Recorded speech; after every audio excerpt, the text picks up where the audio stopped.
Finfinnee magaalaa gudditti ta'uu dhiisuu dandeessi. Damee odeessa adda bilisummaa Oromoo keessatti lafa dallaluu keessa kan hin jirre aangoota OPDO keessaa Dr. Abiyyiidha. Oromiyaan yoo hin bilisoomiin kabaja hin qabdu. Dr. Abiyyi warra kanaan marfamee jira. Inni kana beekamoon beekuu isaaf Rabbi qofaatu beeka.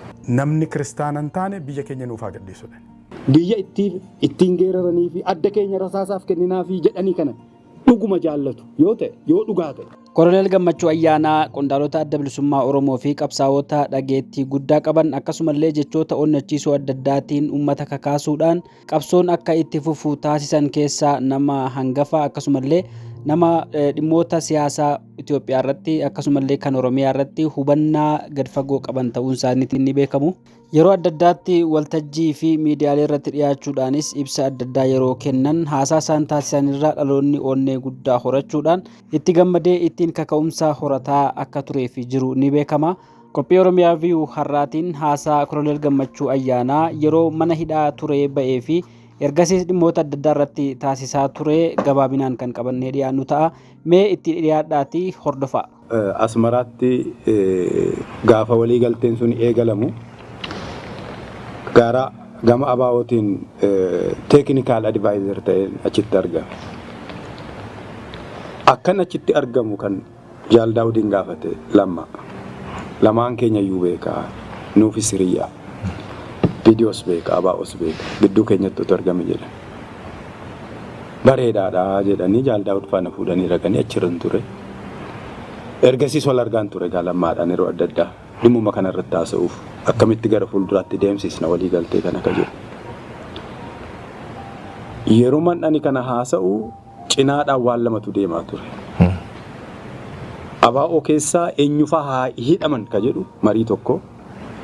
Warra hidhuuf qopheessinu kana akkamitti propagaandaadhaan maqaa balleessina ka jedhamu immoo waajjira mataasaa danda'e kan miindaan kaffalamuufii jira beektee OPDO keessatti. Fuula Feesbuukii fi sooshaal miidiyaa irratti maqaa namaa balleessuuf sobuu qofaan namni hedduun kumaatamaan lakkaa'aman amma miti ka'ee galame durirraa jalqabee kan waajjira propagaandaa OPDOtiin hoogganamu leenjiin kennamee fi sobuu maqaa nama balleessuu leenjiin kennamee fi qabeenya uummataarraa miindaan kakaffalamuu fi eenyufa akka ta'an beekna. Maqaan isaanii nama guguddaa fakkaatu yeroo ilaaltu. Warri kun karaa tokko propagaandaa oofaa. Warri kaan immoo akkamitti hiina eenyufa in hiina ka jedhu deemaa ture. Isa kanaa anarraa eegalanii jechuudha. Gaafan qabamu sana akkan gaafas qabamu nan beekan ture. Walgahii irratti murtaa'e. Walgahii dhumarratti warri murteessan keessaa natti himan. Komaander Faqqadaa Raggaasaa ilma eessuma kootii itti bilbileen waamee har'a na qabu kanaaf quba qabaadhu jennaan haga si qabanitti si biraa addaan bahu wadeetu waliin deemnu innuu qabame baatii lama na waliin hidhame malee hordoffii warra sakuriitiitiin murtee poolisiitiin yakka waanan hojjedheef qabame otun ta'in murtee siyaasaa irra deddeebi'anii irratti mari'atanii kan Dr. Abiyyi faa quba qaban kan Lammaan faa quba qaban kan Dammallaash faa immoo hojiirra oolchan kan ammoo poolisoonni gaafa mana murtiitti nu dhiyeessanii daanyaan gaafa gaafatu warra sakuriitiitu qabee nutti kennee waan nama kanaan beeknudha. Ifatte jechuudha. Poolisoonni waan nama kanaan beeknu nuti balleessaasaa barreeffama kana kunoo akkasitti himadhaa kana jedhaati himadhaa jedhee kan nutti kenne sakuriitiidha. Kana caalaa waan beeknu hin qabnudha. Seera keessa hin jiru ta'e hin beeku. Daanyaan suni icciitiitu jira waan dhoksitantu jira yoo ta'e abukaatoon jaraaf jarri haa ba'ani. Anatti himaa qofaatti jedhee gaafate. Waan himnuu hin qabnu waanuma barbaadde murteessii kana nuun jedhanii kanumaan himadhaa nuun jedhanii. Poolisoonni qorattoonni waan barbaadde murteessiti. Icciiti kanaan ala waan sitti dhumaatu hin qabu. Warra tikaatu kanaan himadhaa jedhanii sabaaf sablammii walitti buusuu karaa cufsiisuu Oromiyaa guututti aangoota mootummaa ajjeesisuu baankii saamsisuu jedhanii Maquma koo fi kan afaaniin dubbata poolisiin achi dhaabbatee kan ammoo eessaa fiddee ragaa maalitti qabdannaan nuti homaa hin qabnu lama isaan poolisoonni nuti homaa hin qabnu warra tikaatu kanaan hibadhaan hin jedhanii baatii 4 akkasitti yeroo beellamaa nutti qabatanii seera shoror keessaatu aangoo kana kennaafi nuti nama 8 egaa gaafas ana Commander Faqqadaa Raggaasaa Commander Taganyii Raggaasaa maqaatu walda obbolaa miti jirru kuni Commander Getaachoo Gammadaa nama nani takka ammoo argee hin beekne nama 4 bakka firaatee fidanii itti dabalamanii dhumarratti warri kun nama lamarraa kaafe nama 5 poolisiin yeruma mataasaa yeruma barbaade gadhiisee dhumarratti ani hafe jechuudha. Nama 19 immoo fidanii ambiraanitti dabalan malee dhimmi isaa akka siyaasaatti murtaa'e. Faqqadaan hojiirras hin jiru hojiirra ari'aniiru. Ture erga hojiirra ari'ame imbaasii Ameerikaa keessa hojjeta. Gonfaadhaan qaxarame. Kana keessa gaafa dura qabamnu sana anaan mana dukkanaa nagalchanii isaaniin hidhamaadhuma biraatti makanii mana dukkanaa sana keessa ji'a tokkoon ture. Waan hin dadhabu se'a. Ijoolleen keenya gowwaadha yookaan garraamiidha. Ani hojiin jaalladhu gaafan hojjedhu dadhabee hin beeku. Ammallee hin dadhabu. Manni suni firaashii qofa dhakaa firaashii tokko. Firaashii keessaa baasaniiti moofaa waan xiraa garmalee badaa mana fincaanii keessaa ba'e tokko achi kaa'anii achi nagalchanii seenaa mana hidhaa Itoophiyaa kana achitti waggaa 50 dura Maammoonis bara achitti fannifame. Maammoo Mazammir Maayikalaayii sanatti Akeeliluu Abta Walditu taa'ee fannisiise. Seenaan kun beekama waan ta'eef baay'ee hadhaa'aa miti. Kana caalaa maal dabarsan ijoolleen Oromoo waliin beekna miti. Waliin quba qabna. Mana dukkanaa keessatti hidhamuu, qabbana ta'uu, nama arguu dhabuu qofti laaftuu bara Oromoo Itoophiyaa keessatti waan fooyya'edha.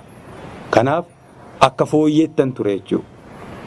Gaafa guyyaa lammaffaa Commissioner General Daggifee Badii dhufee dirree waraanaatti qabamte miti naan jedhe. Lakkee Meeksikootti na qabanii. Bar waraana irratti booji'amee dhufe naan jedhanii naan jedhe. Asuma Meeksikootti na qabanii. Of jiraachisuu waan irra jiraatuuf abaa'uun miseensa isaaf miindaa waan hin kaffalleef BGI'n hojii barbaacha dhaqee. Dhuguma BGI gaafa dhaqu maal hojjechuu dandeessaa? Ani hoogganaa waraanaan ture makaanaayizdiin ture. Innaan asii egaa hojii siif ta'u ammasiin arginu. Garuu immoo dur waggaa 25-26 dura qondaalummaa kan itti baratte waraqaa sana fidadhu. Gaafa barbaanne immoo si waamna naan jedhanii akkasitti romboo balbaluma sanatti na qaban jechuudha. Sana booda ji'a tokko dura biiftuu arguun qabaa jedhee mana murtiitti madde. Kana poolisootatu murteessaa nanni. Poolisootatu murteessaa hojii keenya miti dhimma bulchiinsaati nuun jedha. Ji'a tokko booda ammas himannee abukaatonni keenya iyyanii hidhamaa isa kaan itti numakanii inni isa kanarra fooyyee qaba. Innuu baay'ee dhiphaadha. Mana kaarii meetirii 24 ta'u keessa 17 taanee jechuudha. Nama 17 hidhamaa. Nama 17. Bakki itti nyaannu sachuma kafana jijjiirraa qabnu kaawwannu sachuma. Inni sootee baay'ee hadhaa'aa miti. Maalii nan safara seete akka inni nadhoofne isa injiinar Masfinfaa dabarsanii nan safara. Isa Tasfaanfaa dabarsanii safarra. Isa Caaltuunfaa dabarsanii safarra jechuudha. Usmaayuu Muusaafaa akkamitti dabarsa? Isaan safarra. Isaan yeroo safarru fooyyee guddaatu jira. Baay'ee fooyyee. Akkasitti turre egaa inni mana murtii immoo seenaa biraatti qaba.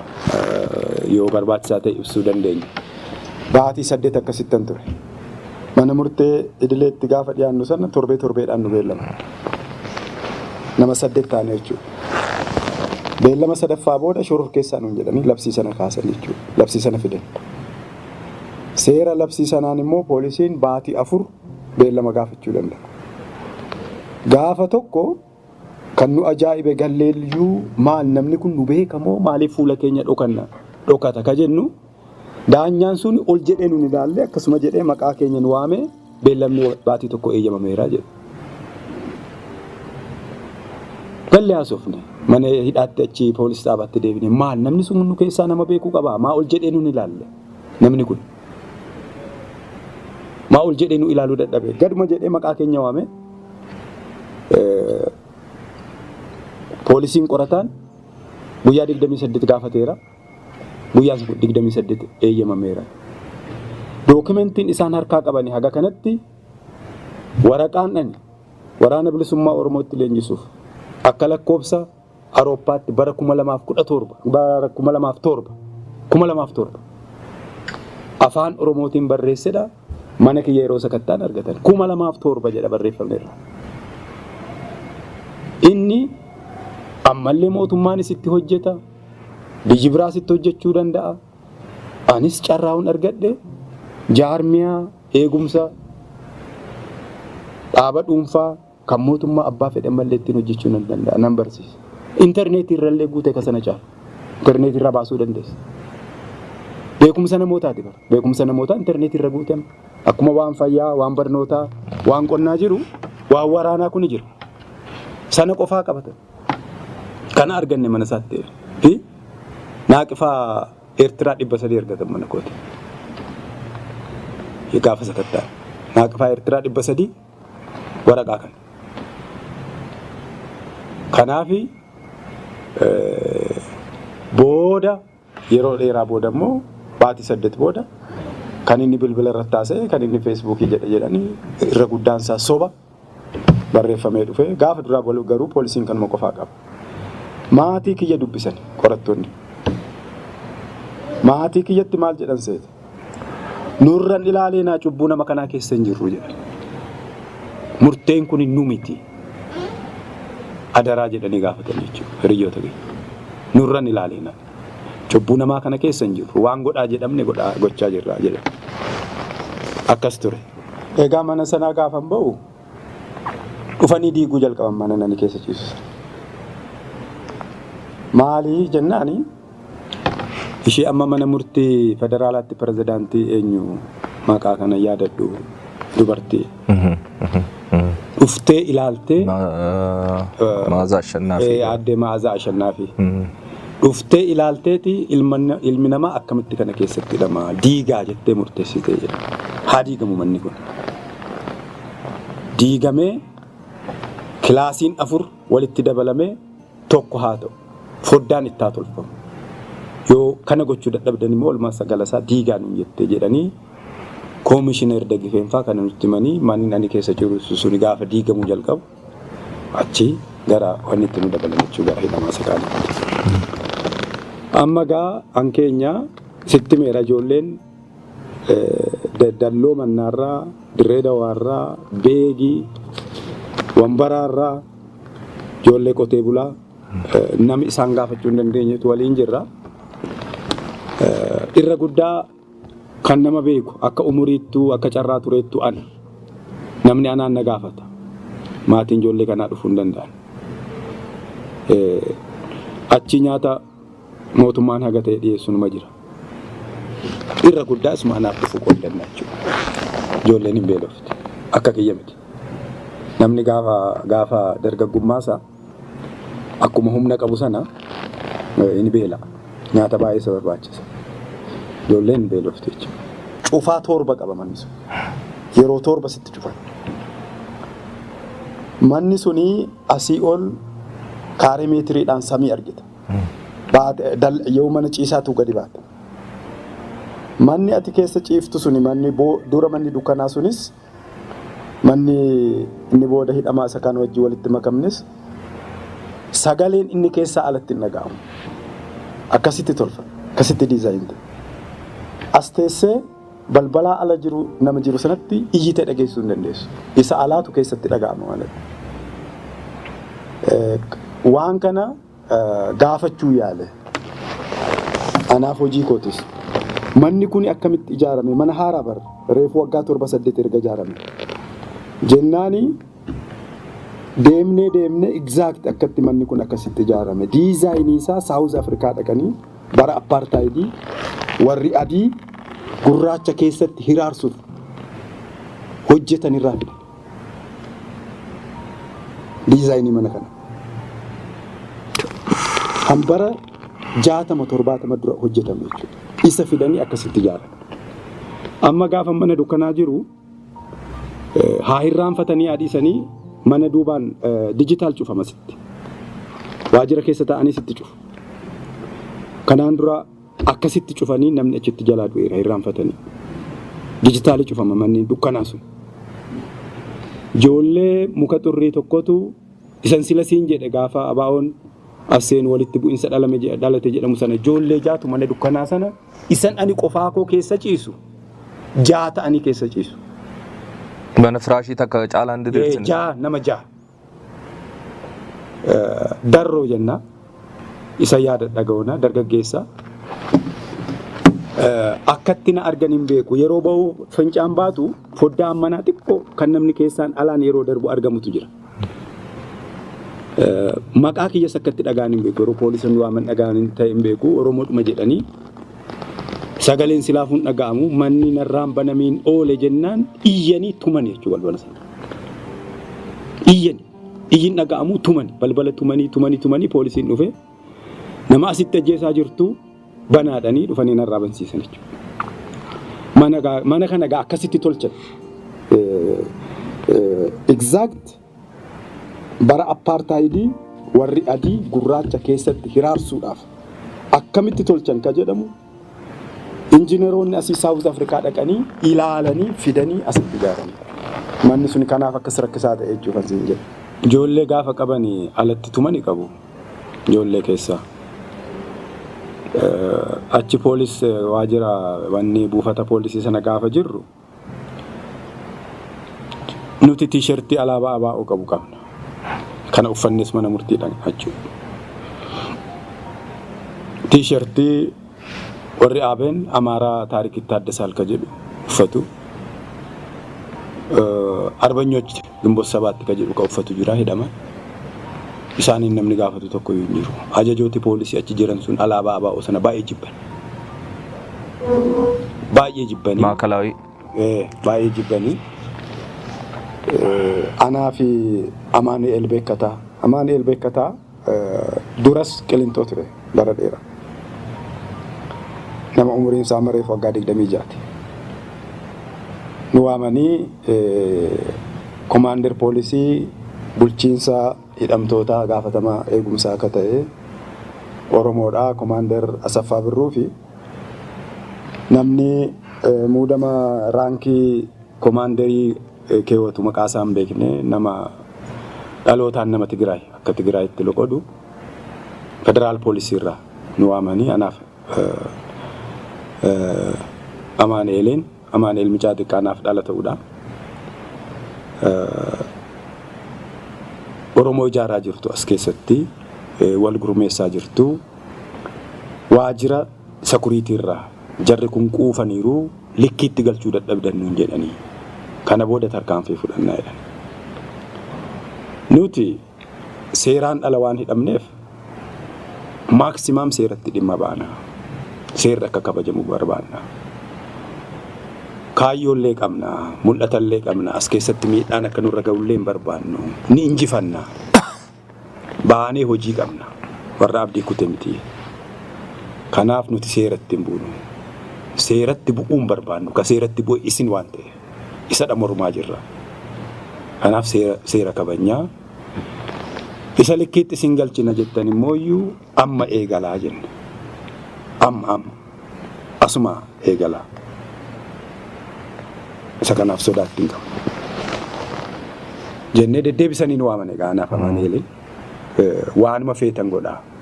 Inni dhumaagaa nama hiraarsanii ajjeesuudha. Haga achiitti qophaa'aadha nuti. Yoo sirna uumaadhaan dhala du'aan achiyyuu waan gootan jiraate immoo isintu beeka itti fufaa. Kanatu ture sodaachisuu qofa. Nama doorsisuu barbaadu. Kasi dhibu kunis ajaja waajjira tikaarraa dhufe jedhan afaan isaaniitiin komaandaroonni. Waajjira tikaatu jarri kun quufanii wal ijaaraa jiru biyya jeequuf isiniin jedhe rakkanne likkiitti galchuu dadhabdan nuun jedhanii jedhan akkasuma jedhan nuun jedhan argita miti ati komaandar jenna nuti jeeqna namatti buuna nama lolla arrabsina nama arrabsina poolisii haa ta'u saba adda addaa warra hidhamee nu faana jiru waliin namni nu himatu jira kasi dhibu Qilinxoos dhaqnee maayikalaawii sanattis namooti guguddaan dhimma adda addaatiin himatamanii dhufanii muuxannoo irraa maal beeku seeti nama shoror keessaa jedhamee himate waliin hidhamuu barbaada isatu naamusa qabaa jedha isatu namatti hin bu'u jedha safara mirga ilma namaa ka beeku kan muuxannoodhaan argine waggaa 10 kana keessa warra shoror keessaa jedhamee himatamedha dhugaa namaatti hin darbanii ammallee Qilinxootti namni shoror keessaa jedhamee hidhamee asii maayikalaawwitii gaafa gadi bu'u namni guguddaan kun inni saama nu biraa seenu kilaasii keenyaa seenu kan nu jibbu sirna namni dhuunfaan nu jibbu namni dhuunfaan kun Amaara haa ta'u Tigraay haa ta'u saba utuu addaan hin baasiin Oromoo shoror keessaa jedhame kana isa waliin hidhamuu barbaada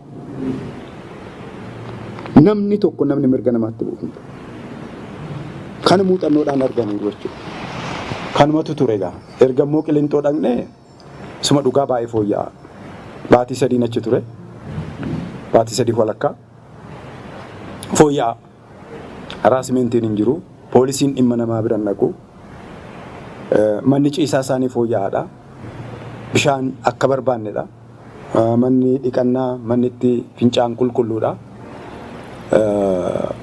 hidhamuun keenya sirnaan dhala ta'us bakki itti hidhamne sun isa duriirra fooyya'aa ta'uu isaan arge jechuudha. Achi maayikalaawii sanattidha. Dooktar Fidoon dhufanii na gaafatan. Fidoo Ibbaa. Gammachuu naan jedhee mucaa xiqqaa waggaa 20tu immoo na bira jira. Inni immoo anaaf ilma. Fidoon immoo anaaf abbaa naa ta'a miti. Umuriidhaan hin ta'u na abbaa. Waggaa 45 har'aa asan ture maayikalaawii kanadha. Jedheeti gaddee hidhamuu koo miti dubbii eegalle sana otuun fixiin si bira ga'ee dhala koo bira ga'ee jedha bar dooktar dhala kee bira miti akaakayyuu kee bira ga'ee bar kunoo argitaa mucaa kanaan jedha akaakayyuu keeti situ fixuu dadhabe miti nutu si sooruu dadhabe jennee nummoo of koman situ dadhabaa ta'e miti nutu dadhabe ilmaan keetu si sooruu dadhabe isaati eegalte xumuratti gochuu dadhabne micaan inni xiqqaan immoo anaan inni anaaf ilma ta'u kun Sintaayyoo jedhama bar utuun ani jiru ati hidhamuu kee nan saalfadhaan ati nama guddaa jaarsaan akkasitti uf kokkomannee adda baaneen siin dubbiin kun seenaan isaa dheeraadha inni amma jiru kun ani ijoolleen keenyaaf nan gaddaa tarii beekuuyyuu walakkaasaan jedha Dooktar Abiyyi fa'a mootummaa kana beektaa mootummaa amma jiru kana seetilerii fi birookeeriitu mootummaa jaarrata walitti seetileriif qubattuu lafa Oromoo irraa fi dallaalaa lafa Oromootu marji walitti ta'ee mootummaa jaarrate. Dooktar Abiyyi warra kanaan marfamee jira. Inni kana beekamoon beekuu isaaf Rabbi qofaatu beeka.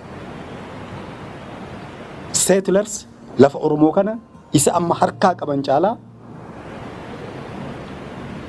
dabalachuu warra barbaadaniif warra immoo waa hundaa gabaa baasan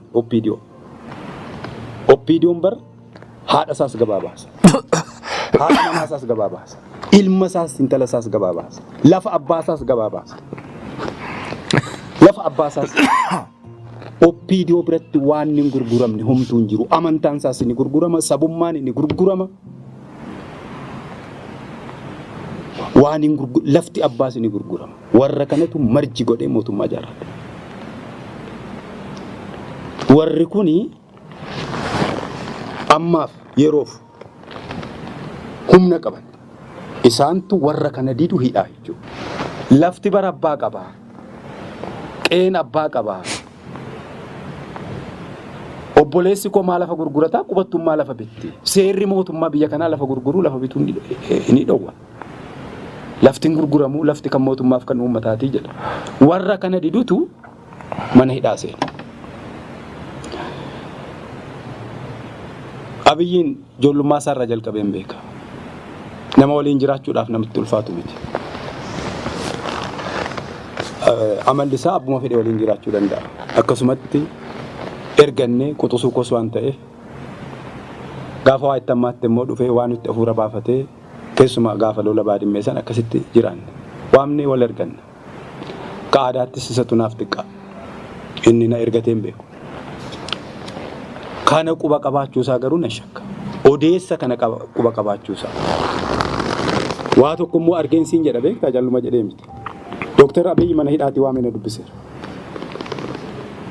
Waajjira isaatti. Amma. Baatii tokko dura. Na waamee gaafa na dubbise maaliif akkan ani hidhame kan inni quba qabuu fi kan inni itti himatame waliin argu. Waliin fakkaatu. Maal naan jedhee siin beekaa waliin guddannee waan jedhamu kana waan jedhame sana amma ibsuun barbaadu waan jedhame kana gammachuun akkamitti yaadaa jedheen na ajaa'ibee jedha. Sodaatu natti dhaga'ame yeroon kana dhaga'u. Sodaa akkamiin natti dhaga'ame seete. Mootummaa biraa ka gurbaan kun quban qabnetu jiraayi. Ka odeessa isaaf ka biraa kennu. Ka biyyammoo akka biraatti hoogganu. Tu jiramoo maali? Nama jechisiisaa jechuudha. Tokkoof lama kan hin qabne qubattuu fi dallaalaa lafa Oromootu mootummaa walitti ijaarratee Oromoo joorsaa jira. Yeroof. Waan Finfinnee kun maaliif akka danqaa keessa seenee beekta miti? Waan Finfinnee yoo yeroo qabaanne isallee waa jechuun hin danda'u. Itti fufi rakkoon hin jiru. Finfinneen kun lafa warra Tuulamaati. Abaa'oon waan Finfinnee qofaatti waan jedhu hin qabu. Sagantaa siyaasaa akkuma nani baratte miti jaalbarreentu. Heeras seeras waan Finfinnee qofaatti waan jedhu hin qabu. Oromoo, Oromiyaa fi daangaa Oromiyaa jedha. Gaafin Oromoo yoo deebi'e hin deebi'aadha. Oromoon eenyu akka ta'e waliin beekna. Eenyuun Oromoo akka jedhu abaa'u. Oromiyaa jechuun weerara Minilikiin duratti lafti Oromoon irra jiraachaa ture kan Oromooti jedha. Kan Oromiyaa biyya Oromiyaa jedhamtudha jedha. Kun immoo kaabaan digirii haganaatiin, kibbaan digirii haganaatiin, bahaa digirii haganaatiin dhiyaana kan irratti argamaa jedha. Finfinneen achi keessatti ganda tokko ganda gosa warra Tuulamaati. Finfinneen abaa'oof asallaa jechuudha. Asallaa kan Adaamaa jechuudha tokkuma. Biyya namaarra baay'attee fi abbaa biyyaan taatu. Akkasutu ta'e Minisootaatu Oromiyaa jedhama. Diisiitu naannoo Amaaraa jedhama jechuudha.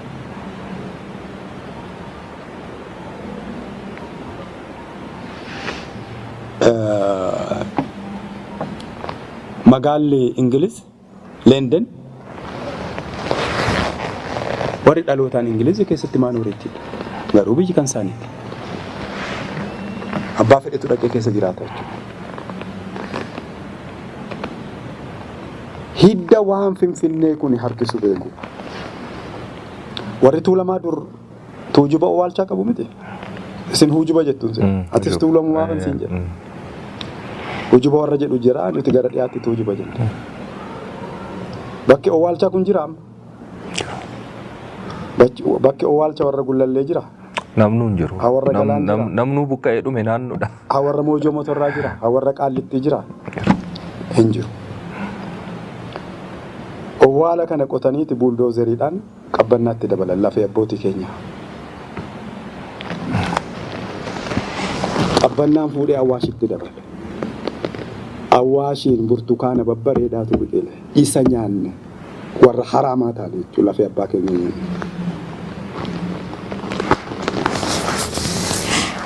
Lafeen abbaa keenyaa fartilaayizerii ta'ee lageen Awwaash irratti shonkoraa, sukkaaraa fi burtukaana oomisha. Nummoo isa nyaanne. Barri haraamummaa kun aga dhumatutti roorroon Oromootti fufaa jechuudha. Kanaaf waan kuni gama abaa'ootiin jabinaan itti fufamee Oromoon bakka silaam ga'uu malu yoo ga'e baakfaayir yoo godhe eessa akka ga'u beeku.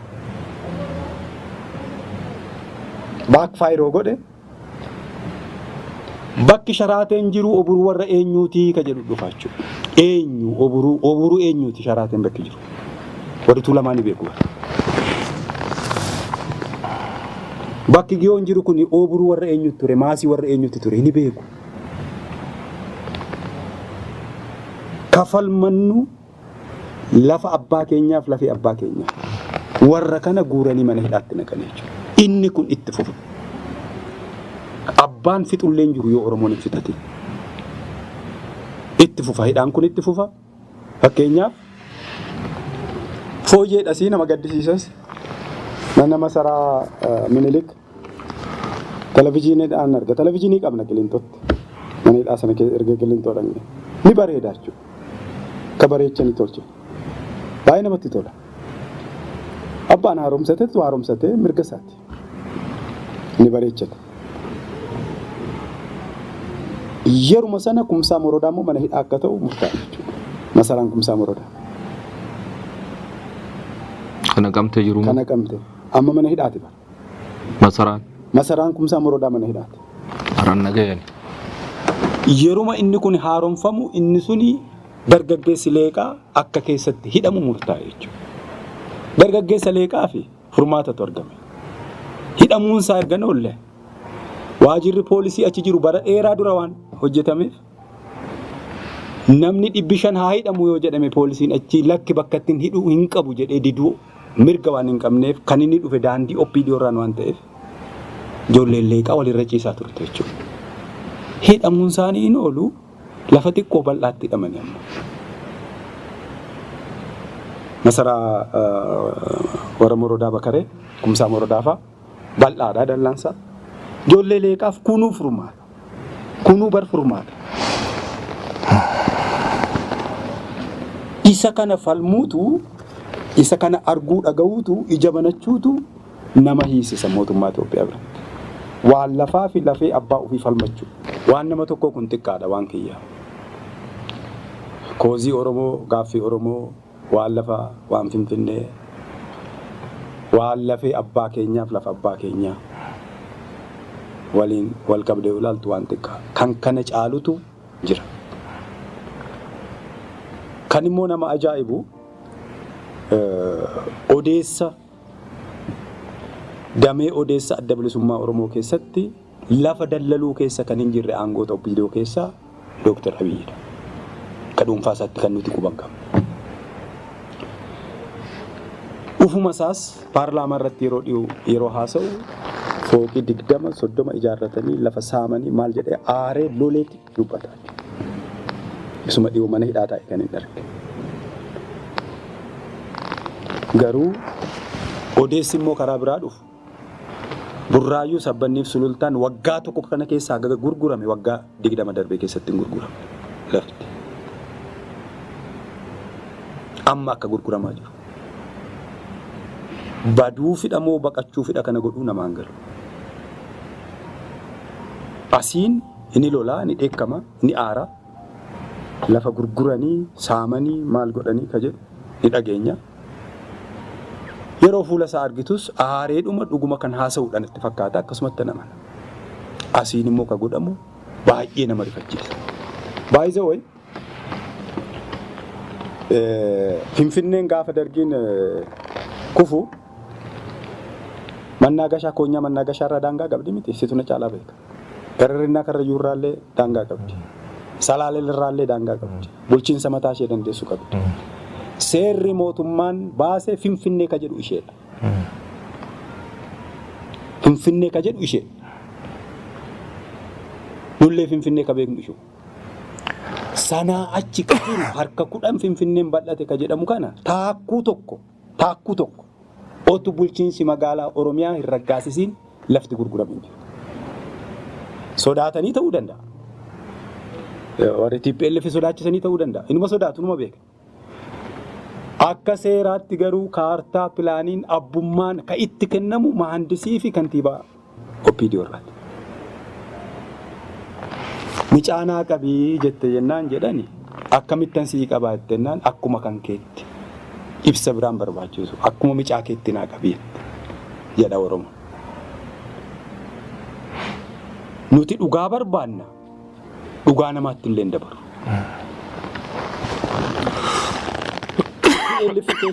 Ihaadig keessatti poozishiniin TPLF fi OPDO beekamaadha. Akka kanatti TPLF maaliin gaafataman hin ilaalamaa jechuudha. Lafa taakkuu tokko mallattoo aangoo TPLF kan namaa kenname hin jiru Oromiyaa keessa. OPDOtu gurgura. Sodaatee gurgure moo sodaatee kenne moo abbaa isaatu beeka. Maaliif? Mahandisiif gaggaafadhe barkana. Mahandisiif kantiibaan yoo ittiin mallatteessiin abbummaan seerummaan qabu jedhan. Warri TPLF immoo takkaayyuu kantiibaa yookaan mahandisii ta'an hin beekamu. Magaalaa Oromiyaa irratti. Lafa Finfinnee arginu kana hunda kadanqaatti seenee akkan sila siin jedhe. Seetilarii fi birookeriin mootummaa ijaarratanii danqaatti seensisanii akka inni dhuma arganne sabni akka walitti bu'u gaaffii bara dheeraa akka ta'u qeerroon akka itti dhumatu lubbuun namaa akka itti darbu ka godhu warra kana malee Finfinneen bar gaafa dargiin kufu gaafa mootummaan Ihaadig dhufu mannaa gashaa waliin daangaa qabdi. Irrinnaa Karrayyuu waliin daangaa qabdi. Salaalee waliin daangaa qabdi. Finfinnee jechuun isheedha. Seerri mootummaa Oromiyaan mirga addaa qabaa ka jedhu Finfinnee sanarratti. Finfinnee sanarratti. Finfinneen amma beeknu kan biraati. Lafa Oromooti. Lafa Oromiyaati. Daangaa kanatti darbuun amma daangaa gaafas mannaa gashaatiin jedhamu. Daangaa irratti darbanii Finfinnee jedhanii namaaf kennuun gatii hadhaawaa nama kaffalchiisa. Kanaaf deeman. Hiyyeessa akka dhumatu. Namni lafee abbaasaaf lafa abbaasaa irratti hin duune hin jiru. Gaangisterii South Africa bargaaf tokkotti balleessuun hin danda'amu ulfaata. Gaangisterii Roomaa balleessuun ulfaata. Kan Naayiroobii illee balleessuun ulfaata. Humna qabani, maallaqa qabanii, loltuu qabani. Kan nama ajjeesu, kan nama hudhu qabani. Mana manatti qabani. Taaksii gibira kaffalee kan mootummaa jiraachisu isaa. Gaafa mootummaan filatamu maallaqa namaa hiree kan filachiisu isaa. Mootummaa kana istaak gochisiisuu danda'u. Maallaqi Itoophiyaan qabdu harka isaanii jira. Laafaan ta'u. Anayyuu otu ta'e akka laafaatti kana jijjiiruu hin danda'u. Garuu jijjiiramuu qaba. Uummataaf kennu aangoo. Aangoo uummataaf kennu. Uummati kansaaf kan namaa beeka. Haala ammatti jiran kanaan fi ati ibsite kanaan warra kennu jettee yaadda? Uummataaf yoo kennan malee biyyi kun ni baddi. Uummati qotee bulaan kan namaatti hin darbu. Fakkeenya tokkoon sii fida. Walqaayitti jiraadheera. Gaaffii walqaayitti amma akkasitti Itoophiyaa jedhamee raasu kuni nama Amaaraa tokko darbiitii ooburuu Tigraay qotadhu jedhe siin qotatu hin fudhatu. Qotee bulaan han namaatti darbee qotu tokko illee hin jiru. Nama Tigraay tokko qotee bulaa tokko ooburuu Amaaraatti olla wal keessa jiraatan bara. Darbii qotadhu itti kenniteef hin qotatu. Irra keessatti warra siyaasaatu kana dhimma godhachuu barbaadu. Hawwal qaayitii fi Amaaraa han Tigraay miti. Daangaan Tigraay fi daangaan Eertiraa nama Eertiraa tokko kottu qotadhu lafa Tigraayitti darbitette hin qotatu. Walgayii Aljeers, walgayii waliigaltee Aljeers maal jedhamu dhiisanii mee uummati lafa keetti deebi'i jedhanii uummati ooburuu isaa beeka. Maasii isaa beeka. Hannamaatti namni darbu tokko illee warra siyaasaatu faayidaa bubuutuu wayiif jecha uummata wal nyaachisa. Uummata akkasii sabaatti jibba walirraa qabu hin jiru. Kan dhugaa namaatti darbu barbaadu illee hin jiru. Kan nama tuqu barbaadu illee hin jiru. Uummati hunduu nagaadhaan jiraachuu barbaada. Sabni kamu sabni hunduu. Kanaaf uummatis jaarmiyooleen siyaasaas beektotis namni hunduu mootummaa irratti dhiibbaa godhee filannoon sirnaa gaggeeffame aangoon harka uummataa hin galu yoo ta'e biyyi kun hin baddi akka fokkisaatti baddi.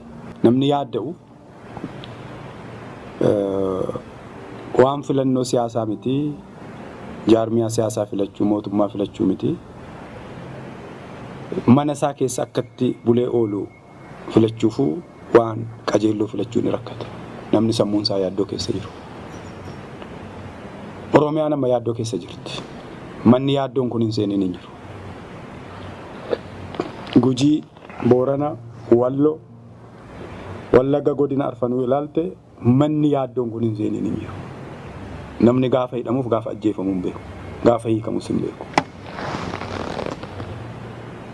Otu kun hin dhumatiin filannootti yoo seente namumti filatu suni yaaddoo jala taa'ee sodaa jala taa'ee namni filatu dhuguma filatee ka jedhamu hin jiru. Maaliif asumatti ani shugguxxii sitti qabe anamoo namicha kanatu bareedaa yoon siin jedhe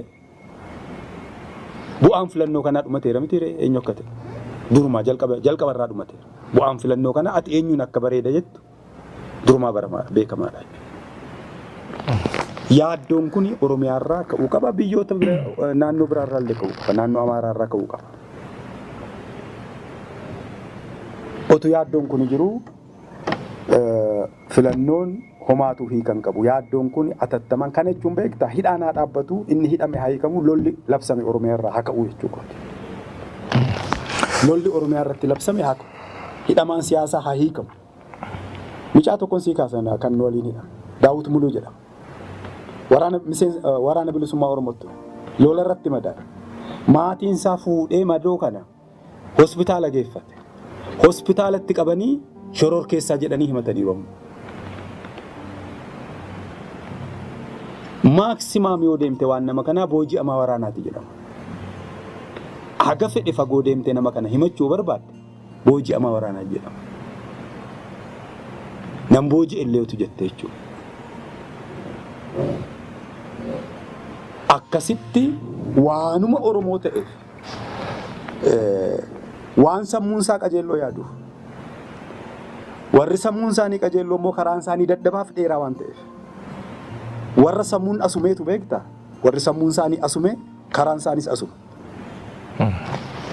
warri sammuun isaanii asume asumatti aangoo argatu asumatti sooromu warri sammuun isaanii gama laal jedhaman warri sammuun isaanii qajeelloo karaan isaanii daddabaaf dheeraa har'uma kasi mirqaansutti hin baatu. Kanaaf hidhaa akkasii kana dhaabanii warri karaan isaanii daddabaa fi fagoo waan ta'eef laafaa fakkaatan kun hin injifatu gaaf tokko. Isaaniin tuffachuu dhiisanii lolli Oromiyaa irratti labsame dhaabbachuu qaba. Hidhamaan siyaasaa Oromiyaatiin naannoo biraas hiikamuu qaba. Nagaan biyya kanatti bu'uu qaba. Komaandi poostiin ka'uu qaba Oromiyaa irraa. Sana booda uummata aangoo biyya kana jiraachisuuf yoo ta'e biyya ittiin geeraranii fi adda keenya rasaasaaf kenninaa fi jedhanii kana dhuguma jaallatu yoo ta'e yoo dhugaa ta'e aangoo uummatatti kennanii biyya hiree uummata biyya kanaa itti fufsiisuu qabu jechuudha. Bari akka addi bilisummaa Oromoo jedhutti isa alaa weerartuu fi qubattuun haasoftu miti addi bilisummaa Oromoo. Bakka jaalalli dhugaan hiree murteeffannaan jirutti bar Itoophiyaanuu dhiphoodha, xiqqoodha. Itoophiyaanuu nutti xiqqaatti.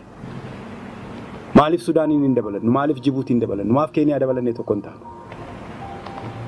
Yoommoo wal dhiibuu, wal tuffachuu, wal jibbuutu ta'e haati manaaf abbaan manaayyuu siree irraa walirraa bu'u. Siree tokko irraa walii bu'u. Namni galtuuf yartuun saba kam keessayyuu jirti. Garuu Oromoon Oromoo jennee waamnu nuti kaayyoo adda bilisummaa Oromoo irra jechuu hin danda'u. Falmachuu dhiisuu hin danda'u. Waan dhugaa isaati, waan biyya isaati, waan egeree ilmaan isaati. Kanaaf kana falmachuuf miseensa adda bilisummaa Oromoo ta'uun dirqama miti. Akkuma atuu jette kan hin ani beeku Oromoo ashabbaarii jedhamee bara wayyaanee hidhame keessaa Piroofeesar Mararaa qofa natti fakkaata. Kan Abaa'oon jedhame. Baqqalaa Garbaafaas kaafaa'oodhuma ta'anii Abaa'oo jedhamanii itti hidhaman. Olbaanaa Leellisaa fa'aa, Gurmeessaan fa'aa, miseensonni kaafaa'oo irra guddaan Abaa'oodhuma jedhamanii himatani. Dhugaa waan ta'eef dhugaa Oromoo arguun fidaniiti Abaa'ootti hidhani. Abaa'ootu dhugaa Oromoo. Naashinaalizimiin gaafa guddatu iji namaa gaafa banamu dhugaa keeti falmatta. Egeree ilmaan keeti, egeree qe'ee keeti yaadda. Argitee gaafa iji si banamu haga fedhe beellee hammaatu, haga fedhe dheebuun hammaatu. Ati ilma kiyyaa miti amma biddeena kee booruu liqeeffadhee nyaadhu. Qe'ee kee booruu dhibbisee irra siree bal'aarra hin ciisu waan maafeetu hafa malee. Kun immoo biyya guddisa. Ilmaan guddisa, ilmaantu abdii horata. Ilmaan keenya gaafa abdii godhatanii, ilmaan keenya gaafa qe'ee godhatanii warri akka ameessaatti Oromiyaa ilmatanii sodaa keessa seenu. Kanaaf nama waan dhugaa Oromoo arguuf yaaluu fi arge Abaa'oodha jechuun isaaniif dhugumadha. Sodaarraa madda ka halagaa jechuu kooti. Itoophiyaaf Oromiyaa. Itoophiyaan Oromiyaa fi sa'ama seenadha. Oromiyaan garuu Itoophiyaaf sa'a taadhiidha. Taadhii jechuun kan amma walirratti dhaltu. Otuma isa kana ilmattuuti ammallee dhalti.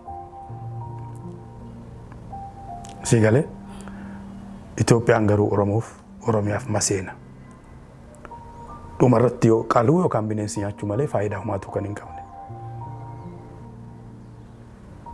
Si kanaafi kuni kamaddu fira dhabuun tokko warri Itoophiyaa ijaare Itoophiyaa tiksuu barbaadu warri humna qabu. Si galee warri biyya keenyaa warri ollaa keenyaa immoo imperaalistoota. Uummatoota kibbaa akkuma Oromoo hireensaa Oromoo fakkaatu irraa kaafe Somaalee Affaar warra kana irraa kaafe Absiiniyaan imperaalistiidha. Biyya humnaan cabsitee qabatte kanaaf fira taatee bilisoomsitii jedhameen eegamu. Bilisummaa ishee deeggarti jedhameen eegamu. Warri fagoo immoo karaa amantaatiin, karaa faayidaa dinagdeetiin, karaa ji'ogiraafiitiin Itoophiyaan kun akkasitti keessumaayyuu biyya kiristaanaa jedhamte akka jiraattu barbaadu. Itoophiyaan biyya kiristaanaa yoo ta'uu baate maal ta'a beektaa? Karaa bahaa Somaaleetu jira Musliima. Karaa dhiyaa Sudaantu jira Musliima. Warri impaayera kiristaanaa addunyaa kanarratti tiksuu barbaadu Absiiniyaan koloniidhaan biyya qabatte kana qabattee akka jiraattu barbaadu. Abaa'oon immoo bilisoomuu barbaada. Oromoon immoo bilisoomuu barbaada. Kanaaf firan qabu. Firri isaa waloo isaati. Biyyi koloniidhaan bitamee kabajamee beeku hin jiru. Koloneeffataadhaan kabajamee beeku hin jiru. Takkaa hin argamne. Si galee Oromiyaan yoo hin bilisoomiin kabaja hin qabdu. Gabaabaadhumatti sitti. Yoo milkoofnee Afrikaa keessa jirra. Afrikaa keessaa iyyuu Absiiniyaadhaan bitamne. Yoo milkoofnee waan ni dabe karaatti deebi'ee karaa nagaa deemamee karaa nagaa deemamee uummati hiree isaa murteeffatee bilisummaa filate bilisoomti tokko. Lammata karaa nagaa ka jedhamu irra guddaan murteessaan mootummaadha. Kan gaafti karaa nagaa dhibame immoo Eertiraan humnaan bilisoomte. Karaan nagaa hojjefame.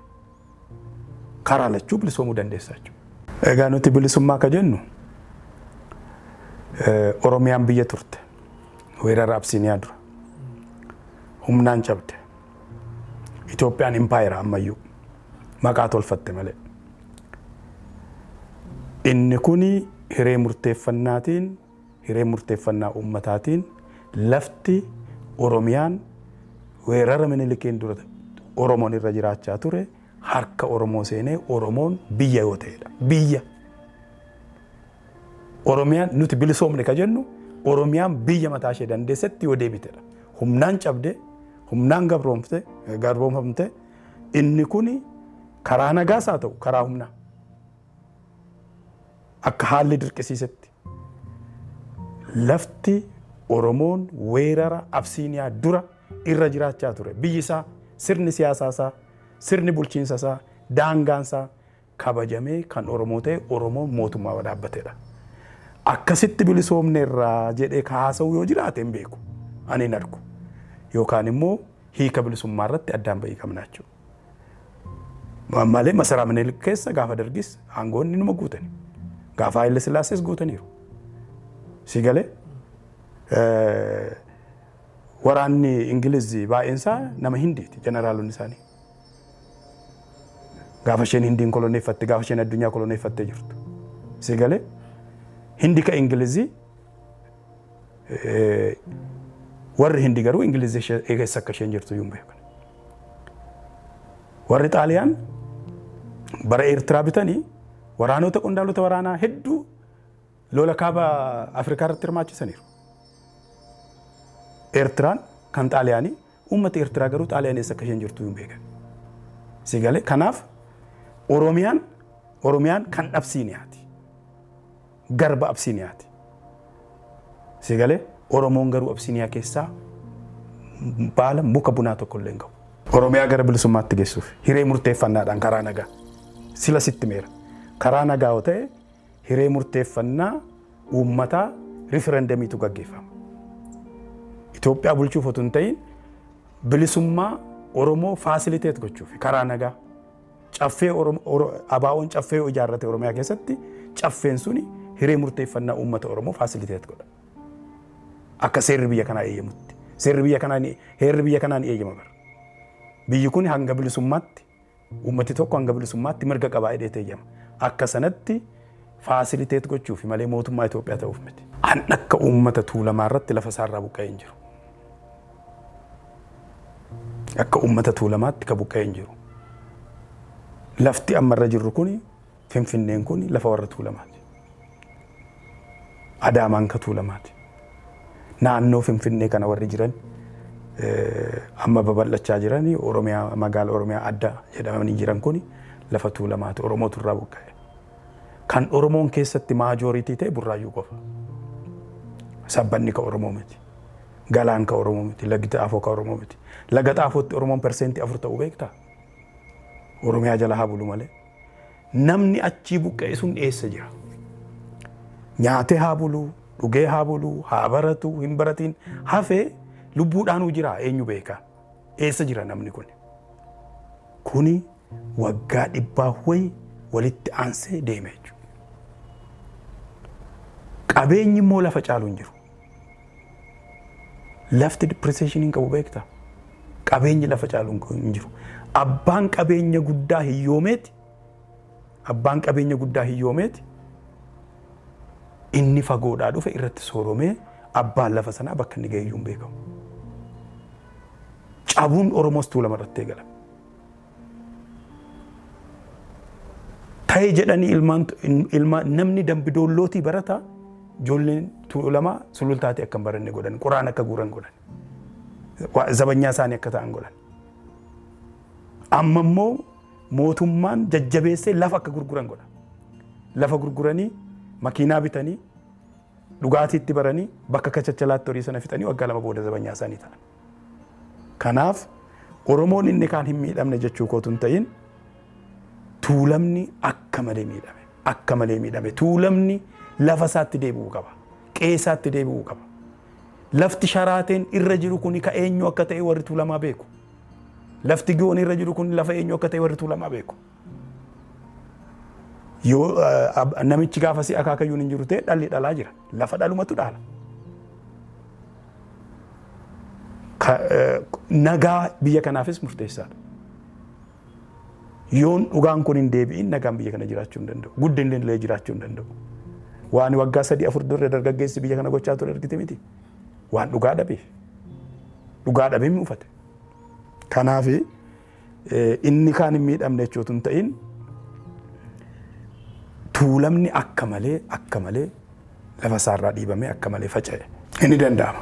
Qabsoo qofa gaafata. Ka qabsoof nuufis kana. Caffeen tuulamaa lafuma caffeen tuulamni tumetti deebi'a. Bakki amma irratti irreeffannaa jirru kuni of course wanni irraa fagoo miti maali giyoon irraa fagoo miti. Garuu namatu nuu murteesse ka dhimmisaa san ilaallatu kennaa nuu kenne. Caffeen tuulamaa bakka inni murteesse jira. Isatti immoo ni deebina. Wareegama fedhe gaafata, bara fedhe gaafata. Caffeen Oromoo waliigalaa ka murteesses, caffeen gosa addaa ka murteesses, hani horroo bulluqitu jira, odaa bisiltu jira. Inni warri kaanis jiru miti. Bakki irreeffannaas jiru. Warri caffeen murteesse bilisummaa jechuun warra kana waliin. Weerara Minilik dura ka ture haa deebi'u yeroo jennu daangaa qofatu hin ta'in murteen siyaasaa, dinagdee, hawaasummaa aadaan bakka itti deebi'u jechuudha. Amantaan bakka itti deebi'u jechuudha. Kanaaf caffee tuulamaa qofatu hin ta'in giyoon manitti xiqqoo amma jirtu kanatu hin ta'in hambiraayyuu jijjiiramuu hin danda'a. Kan kanaa olii jijjiiramuutu danda'a. Finfinneen magaala guddittii ta'uu dhiisuu dandeessi. Finfinneen mataan ishee. Oromoon magaala biraa ijaarrachuu danda'a yoo barbaade. Kanaaf ni danda'ama. Qabsoo immoo gaafata. Uummata kana waliin hariiroo yeroo dheeraan qaba. Yeroon biyya keessa jiru waliin jalqabee naannoo sana hojjedheera. Walloo ani akkatti waamu Oromoof cufaa balbala gabrummaati. Walloo waggaa 700 ol Absiiniyaa wajjin walloole. Qofaasaa akkasitti xiqqaachaa dhufe. Warri himanuu, warri iluu, booranni walloo Amaara ta'e amma. Godina tokkotu hambaan hafe. Warri sun Amaara akka ta'ani namni Amaara waan ta'eef miti. Ni jijjiirame. Akkuma jirutti jijjiirame. Humnaan ni beekta ta'a. Isuma bara Minilik faa mana bara Yohaannis Saasoo fudhanne Minilikiif Yohaannis ta'anii yeroo haasa'anii waan walloo namni kiristaana hin taane biyya keenya nuuf haa gadhiisudha. Biyya keenya nuuf haa gadhiisudha. Biyya gadhiisee illee akka Sudaanitti godaane baay'ee. Gaafa Atsee Yohaannis Matammaatti warra Arabaa lolu ilmaan walloo warra Arabaa sana waliin Yohaannis lolan baay'eedha. Lakkoofsaan guddaa jechuudha. Maaliif yoo kiristaana hin taatu ta'e biyya kee gadhiisi. Naa gadhiiseedhani lachuu murteessan Minilikis Yohaannisis. Sababa kanatti baddaansaa kiristaana ta'e Amaara ta'e jechuudha Oromoodhumatti. Amma Amaara jalatti bula. Isa hafe kanatu isaan gube. Uummata xiqqaa tafe, godinaa takka tafe, godina Kamisee, Ona Torba. Ona kana tafe. Inni kuni maqaa Oromootiin as maaliif jiraata ka jedhu yeroo baay'ee irratti duulama. Yeroo baay'ee irratti duulama. Gaafa bara chaarteraa Kamisee dhumtillee ishumti xiqqoo nafte kunillee Oromiyaa jalatti akka bultu abaawoon qofaa ta'e jechuudha sagaleen isaa xiqqaate. OPDO'n illee Amaara jalatti akka bulu murteessa. Dabra Birhaan asii Finfinneerraa bulchiinsa mootummaa naannoo Oromiyaarraa kiiloomeetirii 100 fagaata. Bahar Daar jalatti bula. Kiiloomeetirii 600 Bahar Daar. Kamiseen kiiloomeetirii 250 irraa. Bahar Daar jala. Bahar Daar dhaquuf inni immoo gara kiiloomeetirii 700 deema. Dhugaa kan hin qabne akkasitti OPDO'n Ihaadig waan faana taate Amaara jala akka bulu murteessite. Uummati kun ammayyuu irratti duulamaa jira. Uummata bara dheeraa roorroo jala jiraate kanaaf inni deebisee kaasaa jechuudha. Oromoon kan walii birmachuu dadhabe bakka baay'eetiiti.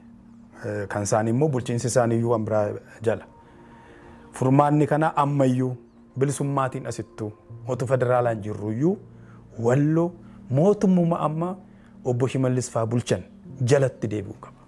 Oromiyaa jalatti hammaatu sanuma isaanii wayyaafi. Noobattee inni furmaataa immoo bilisummaadhaan ka deebi'uudha. Walloo Oromoof gosa addaati. Akkuman dura jedhe cufaa balbala gabrummaati. Fakkeenya jagnummaati. Fakkeenya sabboonummaati. Duwwaallee yoo ta'uu baate waa xiqqoollee Oromoo nu gargaare ufuma isaatii gosa kanatu qofaasaa waan gara kaabaatii gara Oromootti dhufuu kana ofirraa faccisaa jiraate. Uummati kuni ijoolleesaa barsiisuu qaba. Dur ijoolleen koo baratte Amaara taati jedheeti afaan Amaaraatiin baratu miti. Amaara taati jedheeti ijoolleesaa iskuulan geessu. Amma ijoolleen afaan Oromootiin baratti. Ijoolleesaa barsiisuu qaba. Yoo baratan ija banatu. Qawweedhaan loluu qofti gahaa miti. Jagnummaa qofti gahaa miti. Amma lolluu teekinooloojii ta'eera. Lolluu beekumsa guddaa ta'eera. Kanaaf akkuma sabboonummaadhaan ofirraa gabrummaa roorroo ofirraa ittisuudhaan Oromoof fakkeenya ta'anii barnootaan boodettafaniiru. Baay'ee na gaddisiisu, baay'ee nama rarru. Sababni boodettafan waan barachuu hin dandeenyeef waan dadhabaniif miti. Barnoota Amaaraan barannu jedhaniiti. Iskuulli dur afaan Amaaraatiin barsiisa miti. Barnoota Amaaraan barannu Amaaraan taanu jedhaniiti. Amma barnoonni afaan Oromootiin roorroo jalayyuu ta'anii dhibee jalayyuu ta'anii barachuu qabu. Walloo yoo barnoota guddaa qabaate waan ajaa'ibaa tolchuu danda'a. Ilmaan walloo baradhaan jedha kanu. Maddi nagaa dhabuu biyya kanaa dhugaa dhabuudha. Dhugaan dhabamuudha. Dhugaa fi nagaan halkan tokko warra adda bulan miti. Uummati dhugaa dhabuudhaan nagaa dhabe. Dhugaan yoo bakka ittiin deebi'in yoomiyyuu nagaan hin dhufu. Nagaan kun yeroo tokko tokko waan qabbanaa'e fakkaata. Yeroo tokko tokko hin hammaata. Inni tooftaa warri Itoophiyaa bulchan akka itti bulchanitti irraati malee takka nagaa argatte hin beektu biyyi kun. Takka bara Haayile Sillaasee nagaan arganne, bara Mangistuu Hayilamaariyaam nagaan arganne, bara Wayyaanee nagaan arganne, ammallee nagaan hin jiru. Wal immoo caala. Inni caalmaan kun kan dhufe akkatti warri biyya bitan kun warri biyya bulchan kun istiraateejii taaktikii isaan ittiin uummata kana bulchantu addaan bahii waan qabuuf nageenya irrattis yeroo tokko ni hammaata yeroo tokko ni fooyya'a. Itoophiyaan uumamtee takka nagaa argattee hin beektu. Amma akka malee hammaateera. Akka malee hammaatee Itoophiyaan itti fufti moo itti iyyuu hin fuftu akkama jirtu kanatti jedhee hundi keenya iyyuu akka gaafan nu taasiseera. Waggaa 3-4 dura walgahii uummataa irratti lolli dura Oromiyaa irratti labsame. Oromiyaa irraa iyyuu bakka murtaa'e. Gujii fi dhiyaa Oromiyaa irratti. Amalli lola kanaa Oromiyaa qofa irratti hin dhaabbatu gaanfa Afrikaa gubaa. Lolli kuni gaanfa Afrikaa gubuuf deema dhaabaa. Humna qabdu jedhanii kadhanne mootummaa. Akka amma argaa jirru kana ta'e. Lolli waan xiqqaa fakkaatee dhiyaa Oromiyaa fi Gujii irratti labsame kuni gaanfa Afrikaa guba dhumni isaa dhaabaa hin bareedu jennee dur himne. Immoo maddi nagaa dhabuu dhugaa dhabuu biyyittii irraati maddaa. Dhugaa fi nagaatu adda adda jiraachuu hin danda'u jedheen sii deebisa. Jalqabuma maddi rakkina kanaa biyyi kuni heera irratti waraana tokko qaba. Naannoleen immoo poolisii fi milishaa qabu. Kanaan ala humna waraanaa qaamni qabu hin jiru. Amma biyya kana Oromiyaanis, Amaarris, Sumaaleenis hanguma waraana federaalaa ka ga'u qabu. Meeshaa guguddaas qabu. Kun heera irratti illee dhorkaadha. Inni kuni naannoleen akka wal gaareeffatan akka wal eegan godhe. Amaarri faannoo ijaarrate Oromiyaanis humna addaa mataasaa qaba. Inni an Amaaraaf nan falma jedha. Kan Oromiyaa garuu dheengadda horratti ka ta'e argiteetta. Ona 3-4 amma faannootu qabatee jira. Liyyuu Haayileen Oromiyaa achuma jira. Gaafa namni dhumuu sana ilmaan eessuman koo torba ajjeesan mana tokkotti. Ka ajjeese faannoodha. Maatii keenya keessa. Akka addaatti himuuf miti. Mirkaneeffachuudhumaaf an siin jedhe kan namni argee maatiin nutti mesichee malee akkuma namni dhume dhume. Kanaaf gaaffiin baha Wallaggaa Amaara jala galchuu bara Addisuu Laggasee fa'aa eegalame. Uummati guddaan dhuguma achi jiraata, hin qotata, ollaadhas Gojjam waliin. Gaaffiin suni hangar guutee kiiramuu Amuruu Amaara jala buluu qabuu jedhamee ka jalqabe ka ture. Irrattis ijaaramaa ture. Amma immoo gara lolaatti seenamee uummati dhumaa jiraachuu. Lafa amma dhumaatiin irratti ta'u kana akka Abashaatti 93 gaallaa gadaa'ii jedhaniiti warra nafxanyoonni hidhataa ijaaranii Goojjamii Amaararraas ce'isanii uummata rukutan. Na yaadadhaa Faxinoo Daraash jedhamti gaafa humna dafee qaqqabaa Oromiyaan kutaa waraanaa tokko qabdi. Ajajoonni isaanii hiriyyaa kooti. Dachaasaa Bitimaa amma komishineriidhaatti fakkaata. Hiriyyaa kooti isatu duule. Waraana qabatee duule. Waraana qabatee duule uummata sana ni baraare jechuudha maatirra. Amma inni godhumoon godhanii mootummaan naannoo Oromiyaa furuu danda'a. Uummati nagaa barbaada. Qeessaa barbaada. Humna hidhatee qaba mootummaan naannoo Oromiyaa. Bakka amma dhumaatiin jiru kana waraanni Oromiyaa jira. Liyyuu Haayiliin Oromiyaa. Furmaata fiduu danda'u. Maaliif akka furmaata hin finne otuun sitti hime baay'ee nama kofalchiisa.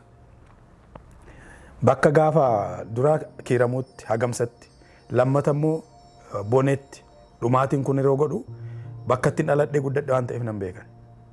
Saqalaa magaala onaa waraana guddaatu jira waraanni humni addaa Oromiyaa. Dhukaasiin dhaga'ama. Waraanni yoo fiige hidhannoo guutuutiin daqiiqaa 10 caalaan fiigu. Mootummaan naannoo Oromiyaa kana maaliif akka jallise hin beeku. Qondaalonni warri humna addaa ajajan Oromoodhuma ta'uu isaanii beekna. Wal beekna walakkaa isaanii bara waliin guddan. Maaliif akka jallisan hin beeku. Rakkoo nageenyaa kana furuu kan danda'u abbaan dhugaa dhugaatti deebi'uudha. Isatti deebi'uuf immoo taa'anii mari'achuudha. Itoophiyaan amma garamitti akka deemaa jirtu nama yaaddessa. Itoophiyaa qofatu hin ta'in gaafni Afrikaa. Kun immoo mootummaatu humna qaba. Boorotu hin ta'in har'a ta'uu qaba. Inni darbe ga'a. Kun yoo furame beelli ni furama. Beela kana lolatu fide.